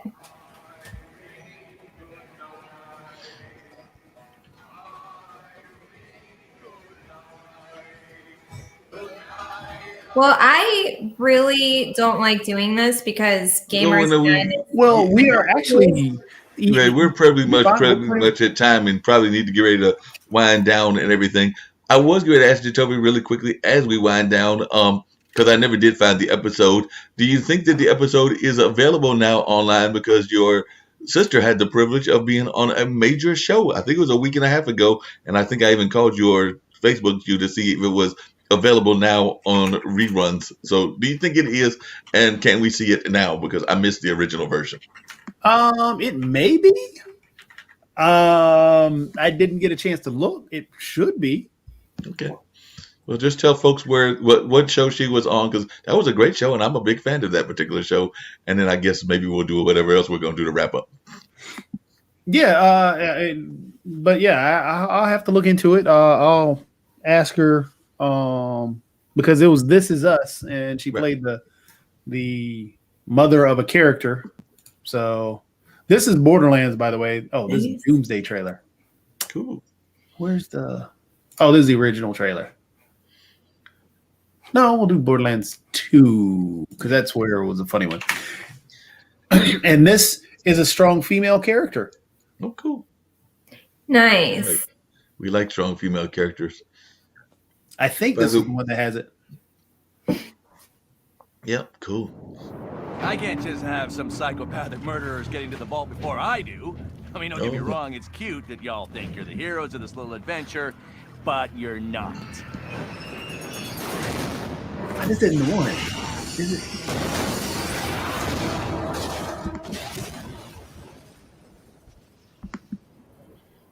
Welcome to Pandora, kiddos.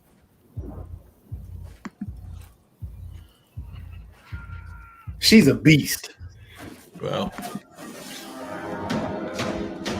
this isn't the funny trailer. I wanted to show Kara the funny trailer. we'll find the funny trailer. Let me get the funny trailer. While you're getting the funny trailer, by the way, you may not know this, but Jacoby is not the only one in the video game industry, because what I did not realize until I was remembering stuff about his sister and everything, or that particular sister, is that she's actually done video game voices, I believe is what she's done in the video game industry. But she's actually done video game voices, and they weren't video games that Jacoby was involved in. So like I said, they've got two folks in the video game industry. I used to be one of them. Jacoby, and that would be the younger sister, because I think the Dennis is the older one, right? Jacoby. It is Borderlands 3. I think this. Okay. Cool. This isn't the one either. Ozy. Clicks.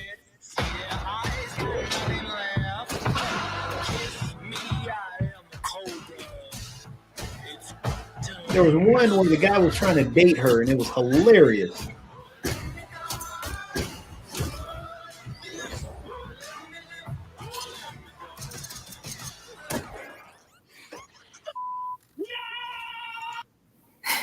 I'll have to find it next time for you, Kara. Yes. I have to head out.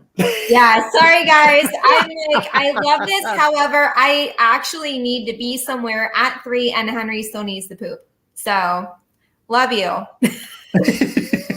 And I know I said this on our podcast, but keeping it real always. Keeping it real always. Gotcha. Since I guess we're closing out, you gotta start us off then. You gotta tell everybody where to find us.